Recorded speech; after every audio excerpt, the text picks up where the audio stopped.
Good morning, good afternoon, wherever you are in the big wide world. I am Stephen Drew. I've got the blind shut and it's getting warm out there. I'm boiling. So it must be we're on our way to summer.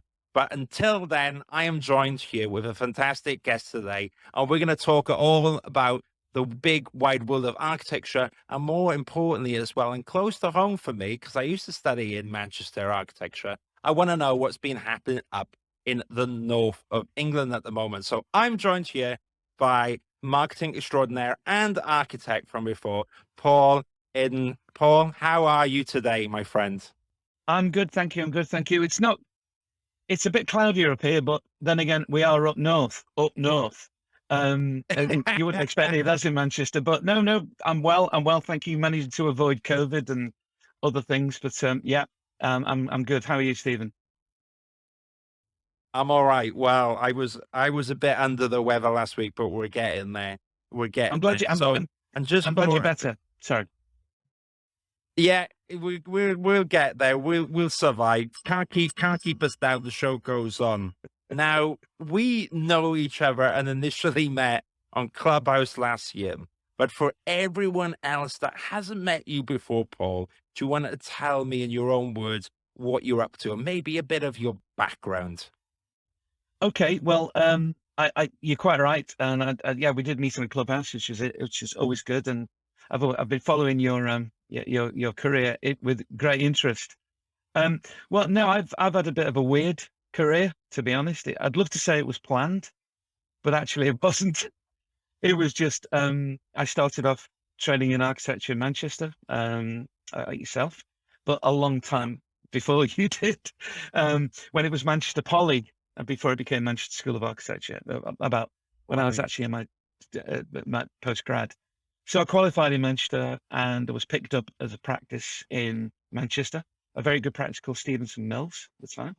I had my diploma show and got my part three and worked there, and then went through a succession. It evolved through a series of practices, which is a big shaggy dog story, which I won't bore you with. And then after about 20 years being an architect and in practice and working in various size practices and owning, I'm being an owner of one, co-owner. My life changed for personal reasons, and I ended up working in an agency with my brother, who then retired, and I took over the agency. And then the agency worked, believe it or not, I jumped from being an architect into working in consumer marketing. So that was with brands like Lurpak and Marks and Spencers, and All I've right. mentioned before, anything from Lurpak to Bob the Builder. A lot of packaging, a lot of brand creation, a lot of work in the dairy business, a lot of work in retail and other things. And then I took over the business and I merged with the Danish agency because I competed with them with the Danish Swedish client, which was Arla Foods. So, and I was with them up until, for about 15 years. And just fully in 2019, they wanted to go in a different direction. I had built up a business and gone from consumer marketing into business to business over about 7 years. And most of the business is actually working with manufacturers in construction because I figured that having been an architect, understand the way products work, how they're specified, how they fit together, that I'd be a good fit working for marketing departments in construction marketing and helping them communicate with architects. And so I moved into that. And in 2019, I set up my own consultancy, a party company of the Danes in a very amicable way. I wanted to go in a different direction. And yeah, I've been doing that ever since. So that's really what my job is. And for the last 8 years, and by the way, I lived down south for a lot of that. About 10 years, I lived in Oxfordshire. Moved back up in 2008, 2009, and I got involved in Manchester Society of Architects. I've been involved with them ever since. I look after the sponsorship program and the marketing and communications program. And yeah, I sort of helping the society grow and its reputation grow, rebranding it, all that kind of support stuff. So I'm really very much on that side rather than actually Amazing. the architecture side and support kind of communications and marketing and sales. So that's kind of me. Well, yeah.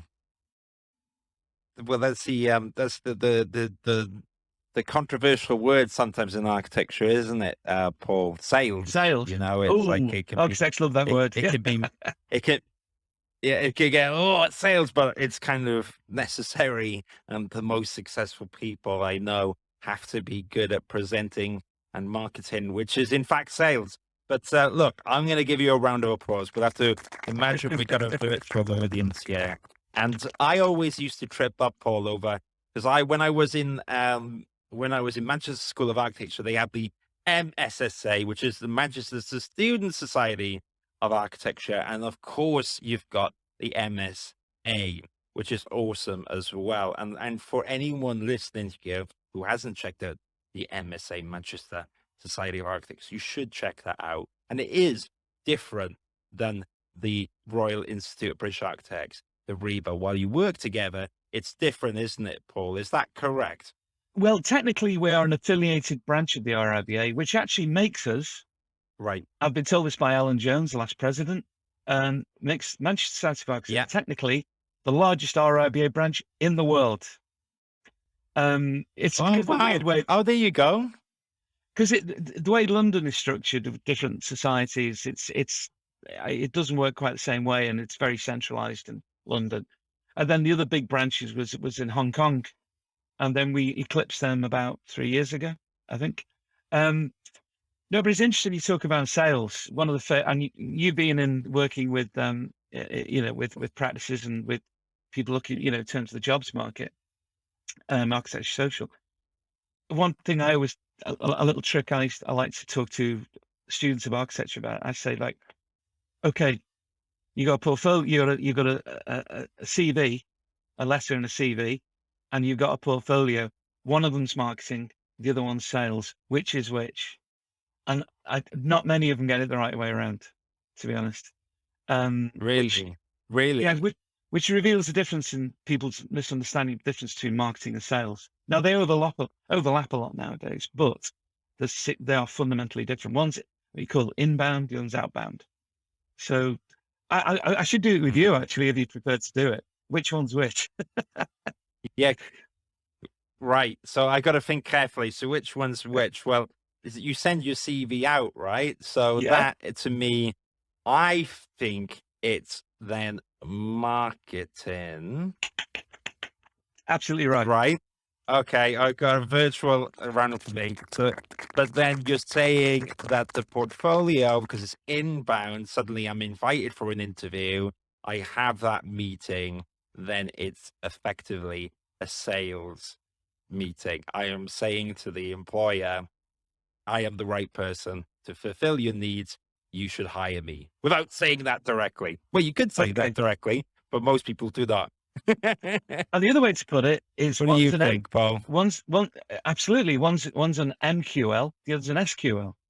That's a marketing qualified lead and a sales qualified lead. Okay, so the only purpose of sending your CV out is to get an interview. I mean, you might get the job without an interview, who knows? But primarily the role of the CV is to get you in front of them, right? So the marketing is basically, it's done its job. When you're in an interview situation, then at that point, they've made a decision to interview you, presumably based on what they're looking at. So at that point, I always say, when you're in an interview situation, it's your job to lose. Okay, yes, that's very true. So you're selling in that situation, and there's a few rules of sales, and there's a few rules of marketing. But yeah, so the right way around. One is marketing, the other one is sales. And yes, architects don't like the word sales; they'd rather use the word business development, they're all euphemisms for sales, basically. But we all sell all the time. Selling. Yeah, but we do it all the time. Yeah. Everybody does it every day, to somebody. And all you're doing, there's a misnomer in sales that you can sell something to somebody that don't want to buy. You can't. It doesn't work. Humans don't work like that. No. Sales. No, it doesn't. It's about presenting Carrot. yourself in the best possible light. And the object isn't to sell yourself. The object is to present yourself in such a way that they want to buy you. There's a difference. Yeah. Yeah. So everybody thinks of like It's shops, very it's people true. banging on doors. That it doesn't work like that. And it works by you being the obvious choice and thinking of all the attributes and the benefits you're demonstrating to them of articulacy, skills, experience, all of those things. What are they looking for? Well, and that's what you're selling. Like when you're doing a presentation in college on a scheme, a crit, that's sales. It's all sales. Yeah. Yeah. It's just, Yeah. you know, Very true. if you don't want to get yourself kind of caught up in it, you know, in the language of it, because, you know, architects, very often they're uncomfortable with the idea of sales. So they call it marketing, Of course. but marketing's different. Yeah, exactly.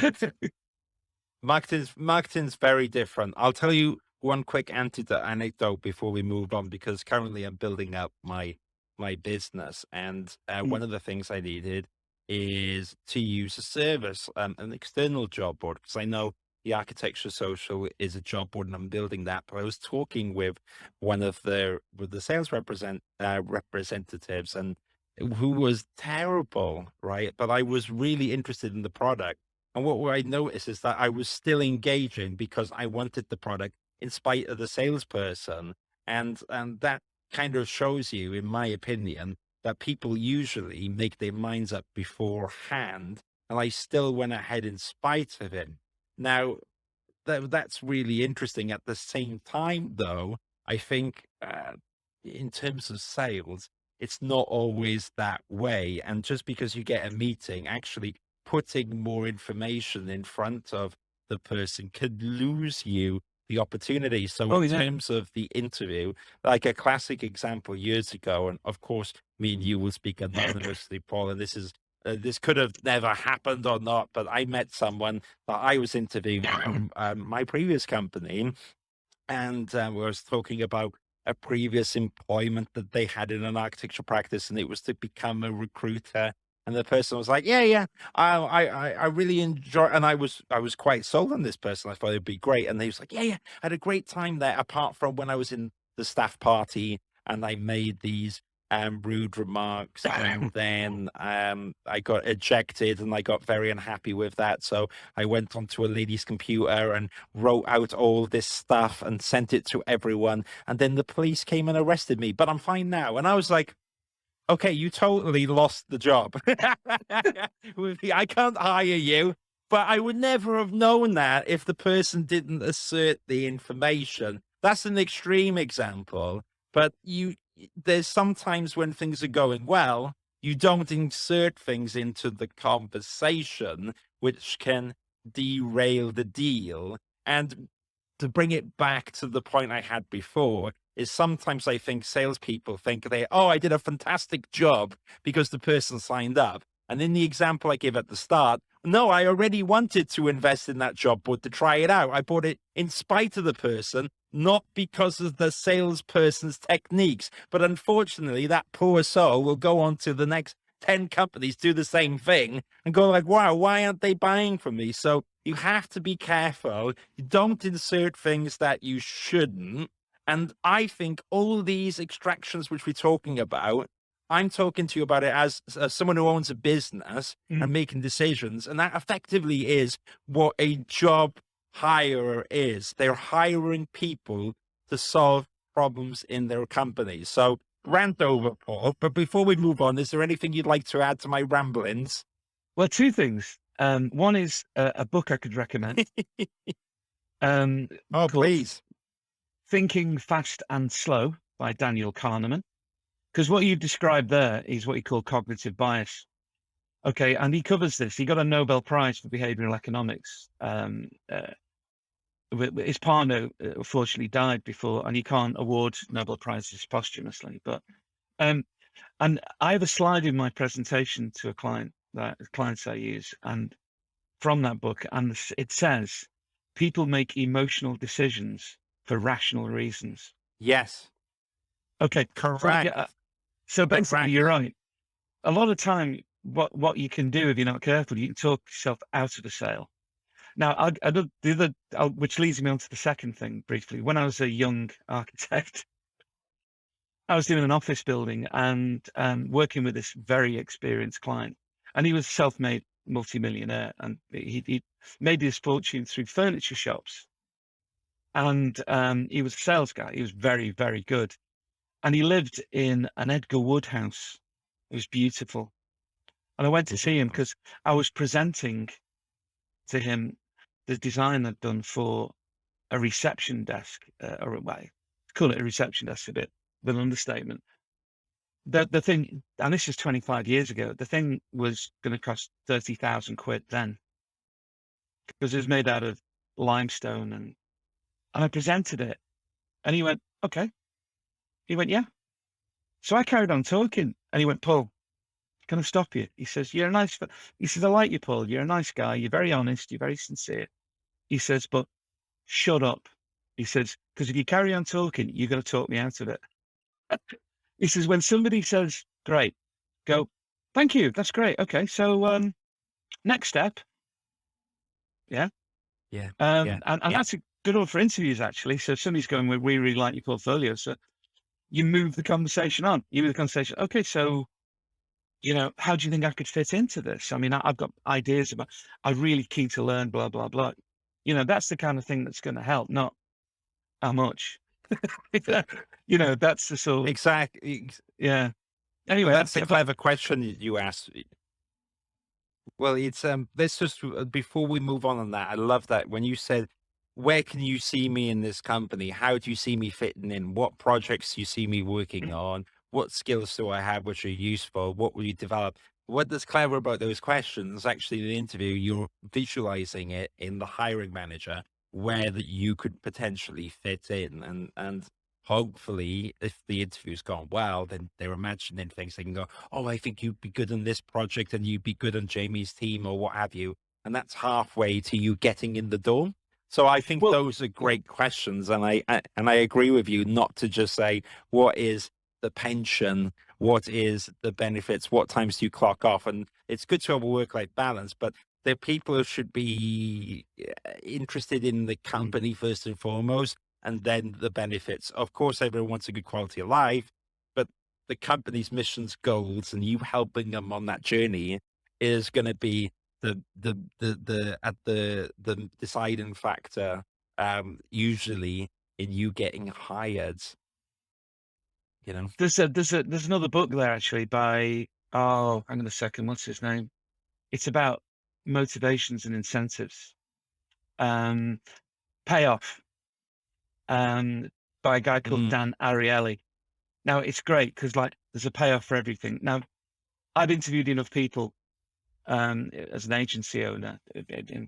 I don't employ anybody now, but I used to employ, quite a few people, interviewed plenty of people. And I could figure out in the first yeah. 10 minutes, if less than that, really. And the thing I always said, was saying to Yeah, you people, I just like know that. sometimes. What the thing Yeah. is, if you've got Yeah. enthusiasm, energy, commitment, and they can clearly design or whatever, they've clearly got experience, but they don't know necessarily what you want them to do. I was thinking to myself, you hire for character, you can teach skills, but you hire for their Yeah. ability and their character and their personality, especially if they're in a sales or client facing role. If they don't understand this, that, or the other, just don't worry about that. I'll teach you that. What I need you to be is, you know, you're the kind of person that people can relate to. And there are also people that you would never Yeah. put in front of a client, but they're good at other things. You just keep them in the office, because Yeah, you're right. that's not what they're about, and that's fine. Horses for courses, but Yeah. yeah, and everybody knows when you're interviewing somebody, everybody knows that they really want to know how much, how many hours, what's the career progression going to be like, all of those things. But if you're a smart interviewee, you don't focus on that. You focus on what's what's the payoff for the person you're going to work for. What are what's the Mm, benefit to yeah. them working with you? And it's, and you will, you put your best foot forward. And I always say, basically, things like portfolios start with a bang, end with a bang. It's That's marketing Very communication. true. It's like, you're leading with something memorable and don't put too much rubbish in Yeah, between. But anyway, sorry, that's true. No, I love it, and you're right. I think there's no point filler. That you want no filler or killer. I always describe a portfolio should be like the best hits. It's not the full Beatles discography. You just need the tracks because in that hour you want to cover all the bases. So I it, completely agree with you, and it's a I think playlist. we've got a lot of nuggets there.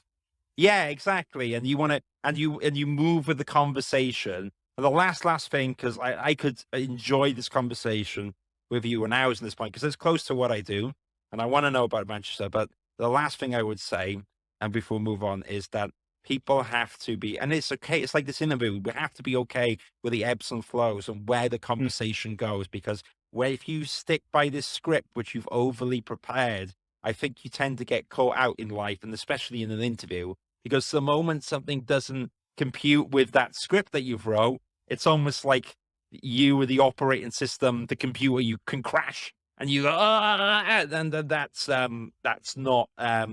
probably not the Hey, best flow. And it's okay not to know everything, you know? I could give you 3 rules or 3 ideas, 3 principles, sorry. And I ran my Yeah. agency to the point where I had these framed on the wall, so I didn't have to keep repeating them to people. Okay. And it was dead simple. And you can apply it to lots of situations like portfolios, interviews, anything like this. First one is Yeah. Marcus Aurelius. Okay. Of any given thing, ask what is its nature? What is its purpose? You'd be amazed how few people actually ask themselves that question. What is this thing? You know, it's actually that quote came from Silence of the Lambs by Hannibal Lecter. He says, his question was to Jodie Foster, what does he do, this man you seek? He covets. And how do you learn to covet? You covet what you see every day. And so, he was trying to get Jodie Foster to actually figure it out because he knew the answer. So that's the first one. What is it? What is this thing? What is a CV? What is an interview? What is it for? Yeah. Second thing is, what's the idea? Because without an idea, yeah, and you build things around an idea, that has value and people can perceive it. And the third one Mm, is God is in the details. In other words, don't yeah. make sure it's seamless. Make sure it's practiced. Make sure it's toned and it's, don't over practice the interview, but make sure you know your material so you can read it upside down, for Know the instance. product. Exactly. Know your Yeah. product. Anyway, Yeah. so that Yeah. I ran an agency on that principle. I still run my agency on it now. And But there you it's go. amazing number of people who forget It those must basic work. principles. Yeah, yeah. Well, look, I mean, it's impressive, and I guess even though we've kind of talked about it in TV and portfolios, as you said, I still think that the premises for what we're talking about, it's like a lifestyle thing, and the moment I think someone understands that and starts applying it to the way they do business, the way they are, the way they can handle interviews, the way they can handle being put on the spot, I think the easier things become, yeah, and I think it adds so much value. But tell me, Paul, because they will move the conversation along slightly now. So, Sure. how did you first of all get involved with the Manchester Society of Architects then? I was actually contacted by the president at the time, um, and he Right. wanted to know. He wanted to know. Um, he wanted to. The society had gone through the pain of the last financial crisis, and Yep. he felt it had lost direction. It lost a lot of momentum. There were a lot of people working in the council who were, how can I put this nicely? Um, they weren't very exactly enthusiastic, or there was a lot of cynicism and a lot of anger. Some of it was understandable because Right. they'd lost their shirts during the financial crisis, and so Mm. he brought me in to sort of like effectively rebrand it, because obviously I work in branding communications. And first thing we did was, I'm not talking about designing the logo, by the way. That's just the tip of the iceberg. It was that we did surveys, we did a whole bunch of stuff, and we found out, well, what do Yeah. people want? You know, what's the idea? Yeah. So we came up in the end with a simple statement of what we do, and it stayed the same Yeah. since, and it's to champion and nurture the present and future architects of Manchester. That's what we do, Very and cool. everything we do is measured Yeah. against that. So I got involved with that, and then they asked me to stay on and help with sort of things like raising sponsorship, and that's pretty much one of my major roles since.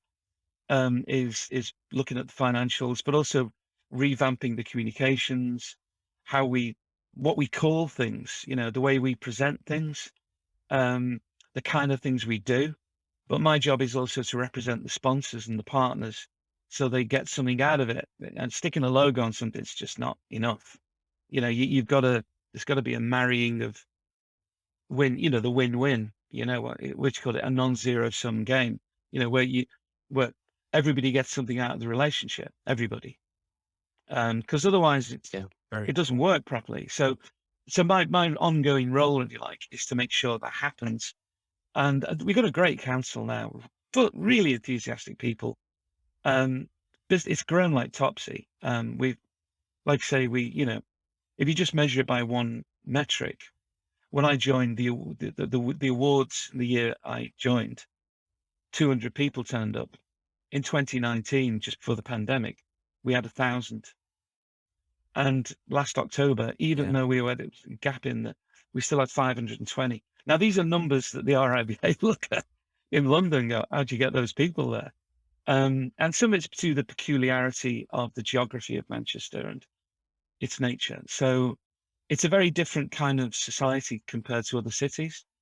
You can't really, Yeah. compared to say the Birmingham or London, it's much more fragmented. Manchester's much more cohesive. So it's a lot I easier love to make to, Manchester. yeah.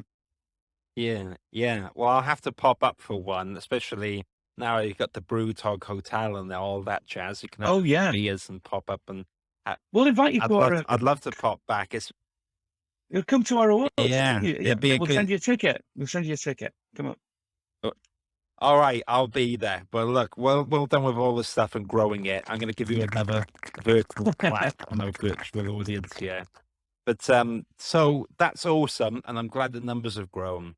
So what's it been like lately then, Paul? Have you found that the MSA has had to respond to things in the current climate, or is there anything happening? I mean, at the time of recording this is now, just getting into March Yeah.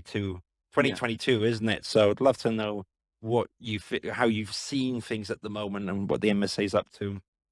Well, I mean, there's a couple of things there. I mean, first of all, our position, based on the Mm, mission statement to champion and nurture, we're not the RIBA, okay? I always say that yeah, we don't get involved in politics or in any particular strand of movements. You know, we're perfectly happy to host people who want to talk about things, but we don't have a yeah, position ourselves because we don't have the skills in mhm, house or PR skills to deal with that kind of thing. And so we rely on the RIBA to so for instance, like over the pandemic, we had to cut right back on live events, of course.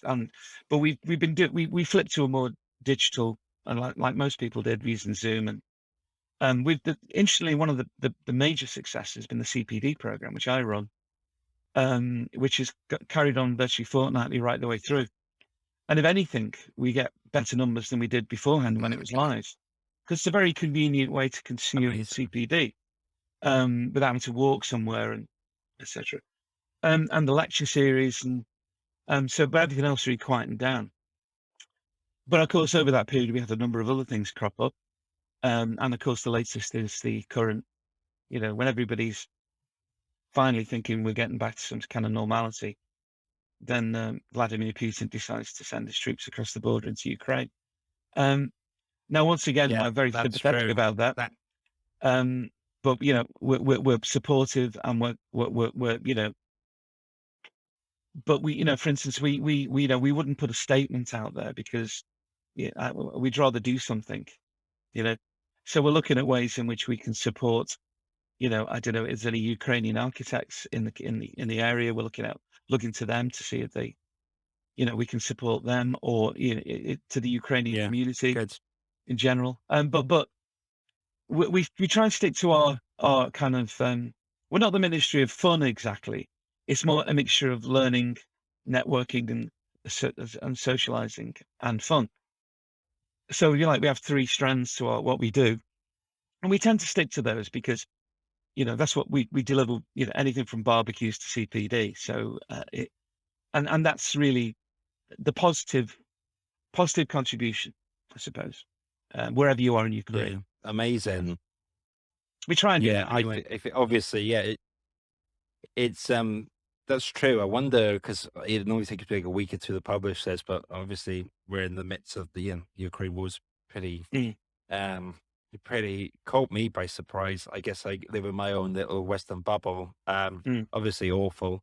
Um, what if you saw me, by the way, there, Paul, frantically moving around? It's because because I forgot to turn my phone off, and someone was trying to ring me during the interview. So I was like frantically like, "Do not disturb," and I was like, "Got a voicemail." And someone would keep ringing, so I turned off "Do not disturb." But no to anyone in the podcast. Even though I've done this for 2 years. I still forget. Forget to turn off the phone. That's the downside. The upside with technology is so good. The downside is so much distraction sometimes, isn't it? With notifications, things popping off. And Oh obviously, no, I can it's good. understand right now people feel. Sorry, Go Steve. on.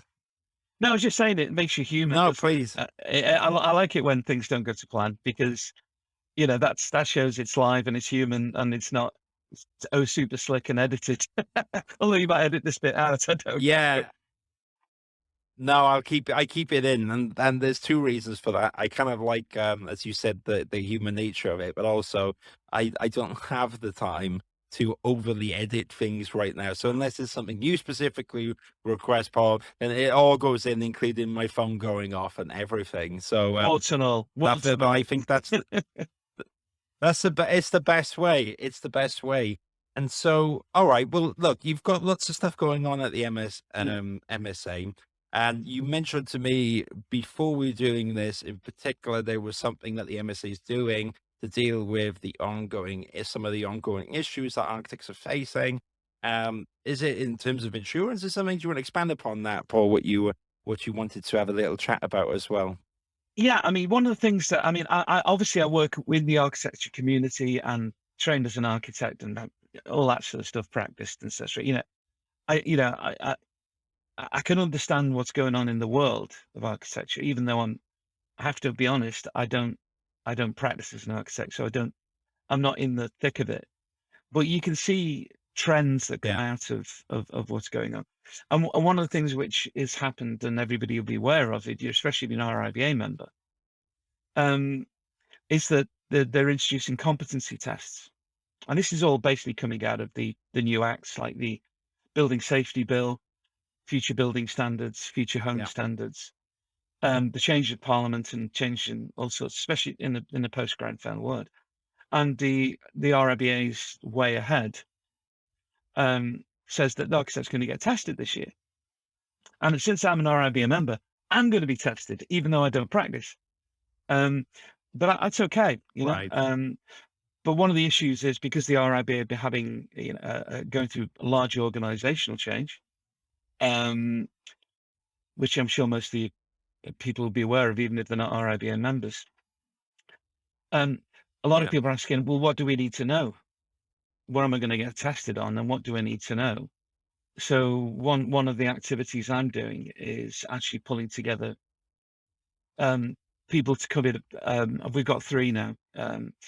A fire engineering consultant to talk about Part B and the Yeah. building safety bill. In addition to that, we've got a sponsor who's Project for Safety, which does CDM and health and safety. And another one, we've got a building regulation consultant who can talk about Part L. and relate those. So that he's an approved inspector. So what we're trying to do is to actually, and this will be free, and it'll be broadcast either as CPD, and we'll probably put stuff on our knowledge hub. And listen, we don't care where you are, by the way. I know we're Manchester Society of Architects, but if you're a student or a young architect and even an older architect in London or Scunthorpe or Exeter, by all means go to our website and use it. We don't mind.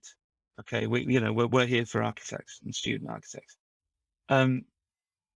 Primarily Manchester, but it's a digital world. So what we want to do is actually is have presentations, and we know these will be popular, and then we'll have some content of that on our knowledge hub, which is a learning content site, on our website, which we put obviously manufacturer partner information, but also we put things on like about office management and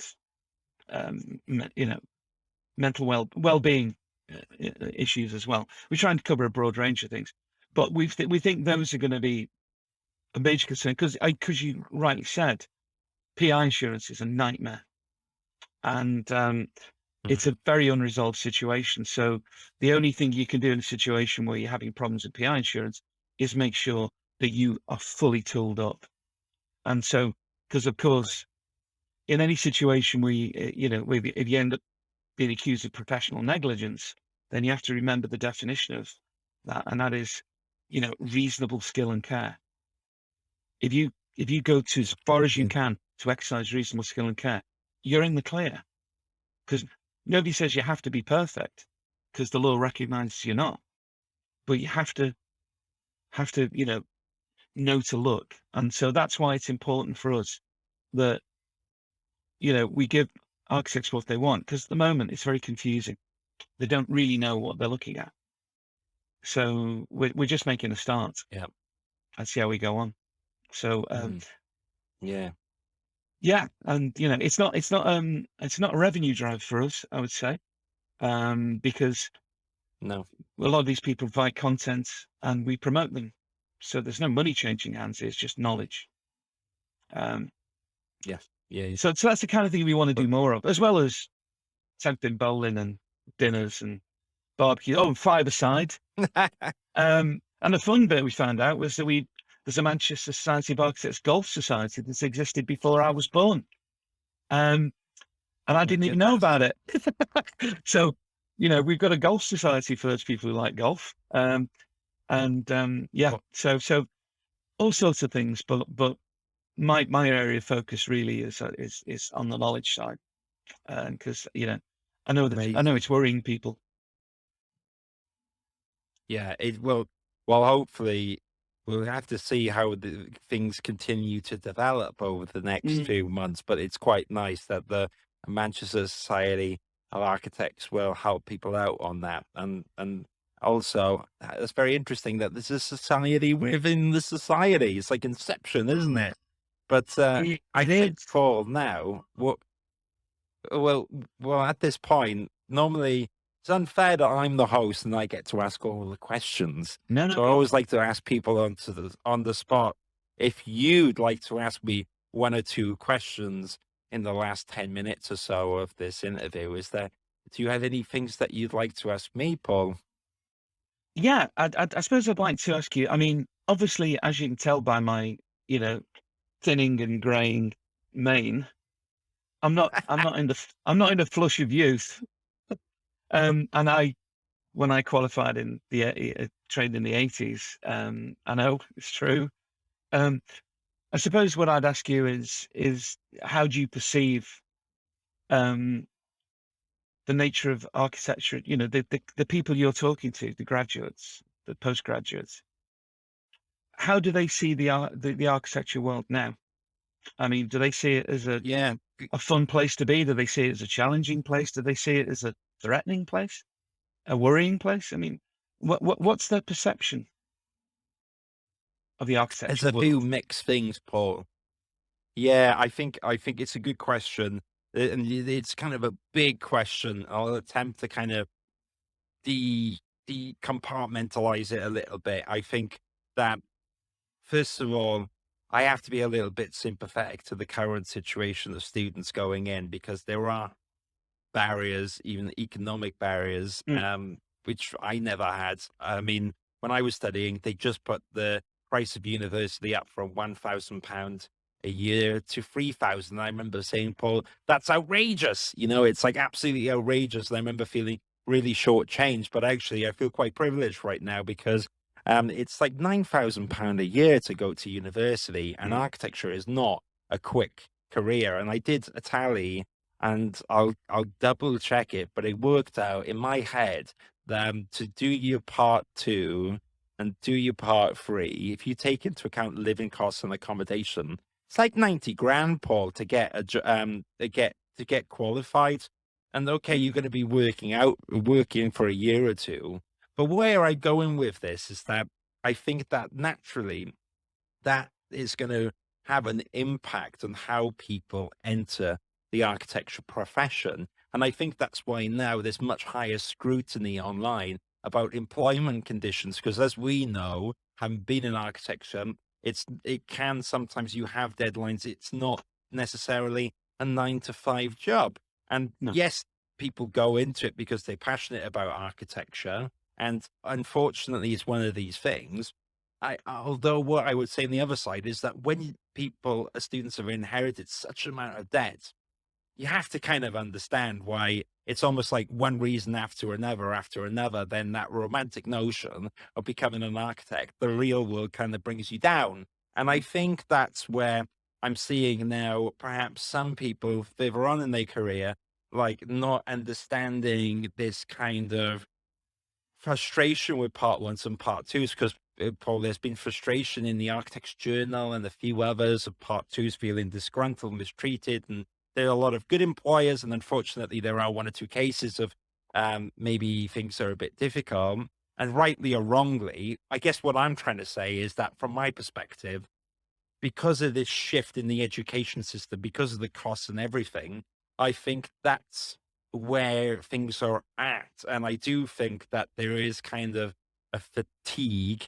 And while I'm on the REBA Council, I think it's fair to say objectively, what I see of speaking to people is that there's maybe a sense of like uh, disengagement from REBA for one reason or another, or disenfranchised is the word I want to say, a little bit Yeah. like, I don't know. And so I think that right now it's an interesting time. At the same time, there's still a lot of awesome students going into it who want to build awesome buildings. And, architecture is a rewarding career in that way, because you get to build stuff which impacts people's lives. So it's not all doom and gloom. And that's the last thing I want to say. It's not all doom and gloom, No. but the landscape has changed. And it's changed for me. I'm more 35 now. It's changed it's much, much different studying architecture now in the current education system, if that makes sense, Paul. Yeah. Well, I mean, I'm as even more fortunate than you. I mean, when I studied, there was no fees at all, and in fact, I got a grant. Ah, And ah, ah. people there's a bit of misconception about this, because it's what you got to remember also is that the basic rate of income tax was higher. So you end up paying for it one way or the other. But I recognize that, and I was, because I work in the consumer world for a long time, I recognize straight away the minute you start charging students for a course, they regard it as a product, and that product is their something they're buying. Yes, exactly. And so an immediate example of that, Exactly. and I hate to say this, but is grade inflation, because it's an easy way to make people feel better about them is by saying, here's a first instead of a 2-1. Correct. They'll think, yeah, and there's that's true. and when I hear there's 40% firsts awarded, well, when I was studying, it was 7%.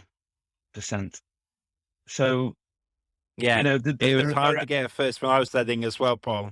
Yeah. and now, Brutal. it's an easy way for universities, schools of architecture, and not just architecture, but to actually say, here's value. Okay. But, it's a bit like, I think I told you this before, but you go and buy lasagna in a supermarket, go into, I don't know, Sainsbury's, a big Sainsbury's, and how many levels of lasagna can you get? You can get like family basic. You can get, well, the way they talk about marketing is you have basic, you have standard, you have standard plus, you have premium, you have super premium, and then there's one beyond that. So you could find a situation where even Marks and Spencer sells two or three different types of lasagna at different price points. Okay, so it's what you call premiumization.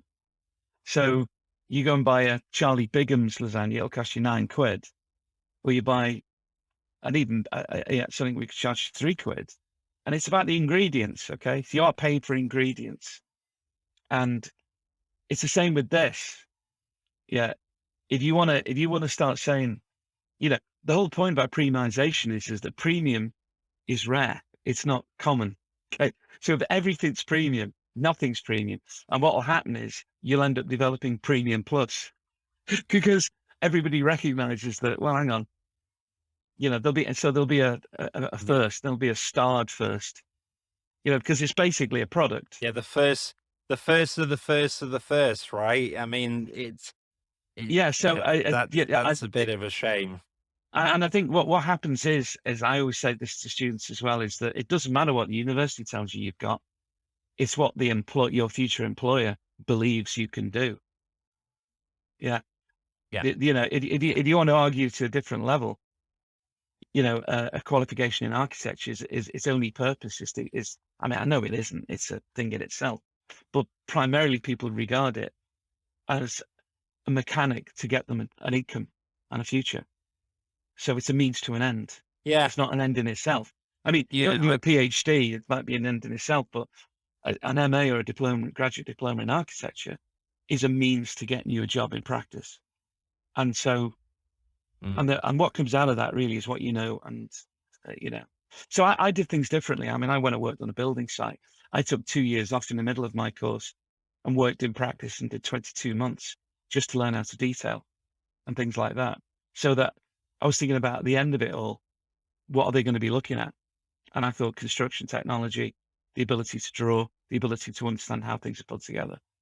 And I still think those are the same. Yeah, actually. But yeah, it's a lot harder to see. It is harder in some ways, and it's not in others. It's just different, I think. Well, yeah, it's a different landscape, and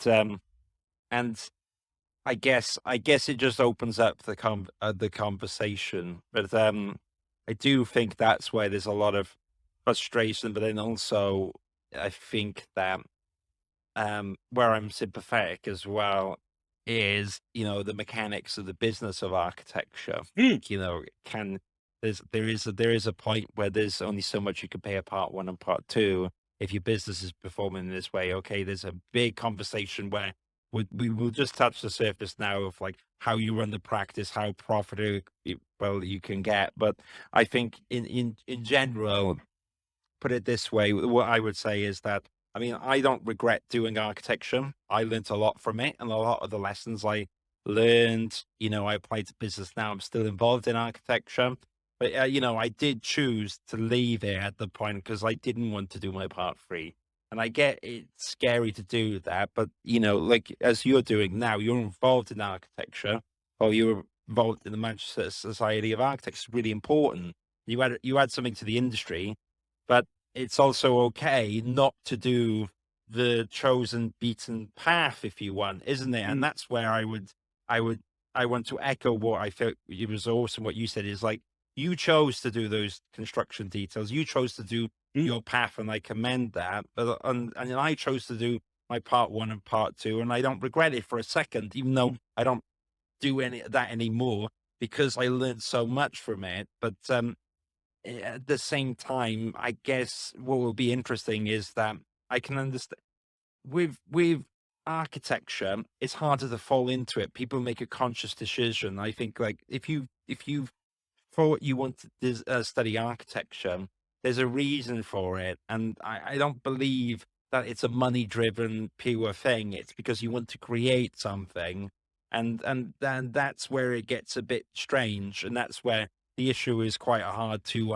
unpack because, and anyone listening here, if high salaries architecture, unfortunately, is not the career for you. No. But, if you want to build awesome buildings and, have a big difference in someone's life by building a hospital, which is super useful and performs well, or a school which people will use, then that helps children have a better quality of life, then it's a great career. But, Well, it did. it's Yeah. always, no, go Well, on, Paul. Come on. there's a there's a Jump in. principle. So I know we're near the end. There's a principle called the sunk cost fallacy. Are you aware of it? I mean, a lot of architects stay in No. architecture because they think I've invested so much now of my time and my life that I have to keep going. Well, Yeah. there's the equivalent of a sunk cost fallacy, and it's called the gambler's fallacy. So basically, you keep doubling Oh, I know where you're doubling up. going with this. Yeah. Yeah. So, at Yeah. what point do you cut your losses? Okay, because you two ways to look at it. Either now, a lot of architects do it because you're right. They get there's also there's a principle in Japan called ikigai. Have you heard of it? I'd definitely look at it. I've just written a No, piece go about on. this actually for a client. Ikigai is like the sum of things that make life meaningful. Okay, so if you look at it, it's made of 4 components. Like, what does the world need? What are you good at? What do you like? And what does it pay? The interesting thing about that is the economic side of it is only 1/4 of it.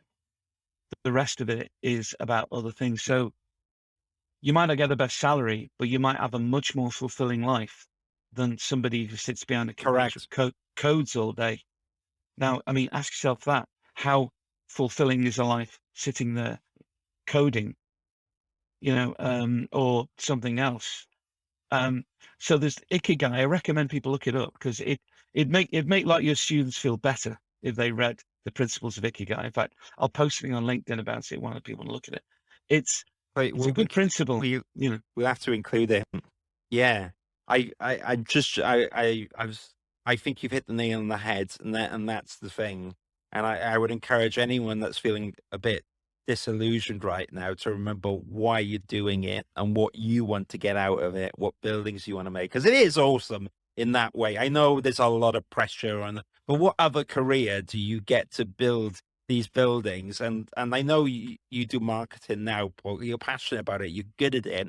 But while you run your own practice, you Mm. build buildings, and Yeah, I'm sure you don't look back at that as a waste of time. no, and it informs your life in so many different ways. Um, Yeah, and also, it's one of them. It's I want to look back. I couldn't tell you what my salary was at that point. I could hazard a guess, yeah, but I remember what I built, and I remember what the process of doing it, yeah. and I remember the joy and the pride and the feeling that I'd done something decent for people. I remember I did a building, an office building in Manchester, and I was talking to the tenant afterwards who took over the building, and one of the people walked past and said, "Hang on a minute," he says, are you the architect of this building?" I went, "Yeah, yeah, that's the guy." And they just turned, I said, and all they said was, "Do you know what? Coming to work is a joy." And I thought, Brilliant. my job's done. I mean, that one thing alone, Yeah, I thought, wow. And it was 4 years of pain and fighting the contractor, but at the end of it, it made a difference. If it improved people's it was worth working it. life a bit, it was worth it. And like you say, it could be hospitals, and I know architects do some amazing work. So there's fabulous, fabulous buildings being built, and things that are making a huge contribution to society. But architects never miss a chance to beat themselves up or allow themselves to be beaten up Yeah, by other people. But as I once said when I worked in, last thing I'll say, when I worked for a contractor in a house, I remember sitting with the construction team and saying something like, have a little respect for the architect, because until they draw something and design something, you don't know what to do. You can't do your job without them doing their job. You all rely on each other. Now, they're not going to disrespect you because you've got skills to make this happen, but they've got the skills to imagine it in the first place. And that is not easy. correct. So Yeah, as somebody says, stand up straight with your shoulders back. Be proud of what you are and what you do, because it is a rare thing. yeah. It's a rare, and it's a beautiful It's thing. amazing. It's a great job. I miss being an architect. I do. I won't lie. But, you know, I wouldn't go back because it wouldn't be appropriate. But I've got huge time and admiration for architects working at the coalface because I know what it's like. Yeah, And, correct. you know, Yeah, good for them. And it's a great future, even if it's everything's tough. No, life is always tough, but architecture's got rewards that go beyond other careers, I think. Anyway, yeah. Well said. And just a little story I heard to end on this note. I remember one of my directors before saying that his best friend was a banker or a lawyer or something, and and on 200,000 or whatever it was, money that just I can't visualize. And he was saying to this director as an architect, "I am immensely jealous of you." This guy was like, "What do you have to be jealous of me for? You're the bank, you're ruling the world, you're making all these decisions, you're making lots of money, you have a beautiful house." Just like, you get to do what you want every day. You get to design buildings. I go for the 9 hours every day and I clock in and I do what I don't want. And you get to build. So there you go. It's always it's what you wanted to do with the time we have here, isn't it? But on that note, Paul, I've enjoyed this. Where can people find you if they want to reach out to have a conversation about maybe what you're up to or the MSA or whatever? well, I'm on LinkedIn. You always can't find me on LinkedIn. I'm the weird one on LinkedIn. You know, my website is pathetic, to be honest. You know, couple of sons always got holes in his shoes. But no, contact the society. Sign up to our, you know, it's manchestersocietyofarchitects.com. You can find me on, I'd say on LinkedIn. By all means, link up with me if you want to hear more. I publish stuff, not as often as I should, but I'm going to publish on the Ikigai because I think it's a comfort. It puts things in perspective. There are a lot worse things to do in life than be an architect, and there aren't many things as good, I don't think. And I've lived 2 lives, so and I did earn more money running an agency than I did as an architect. But being an architect is something I look back on with immense pride, and I made a difference to the world in a little way. Okay, not a big way, but you know, we're not talking Foster's here or Zaha did, but you know, you make a contribution to making the world a better place, and that's, you know, you can say that at the end of the day. Well, I did my best, and I tried to make the world a better place than I found it. Now that's Well something. said. I'll shut up. Well said. Well said, Paul. No, you don't need to. I love it. We will continue the conversation. You're always welcome. We'll have you on a different topic. Thank you so much, Paul. I'm going to end My pleasure. the podcast now. And thank you, everyone, for listening. And have a fantastic day wherever you are. Take care.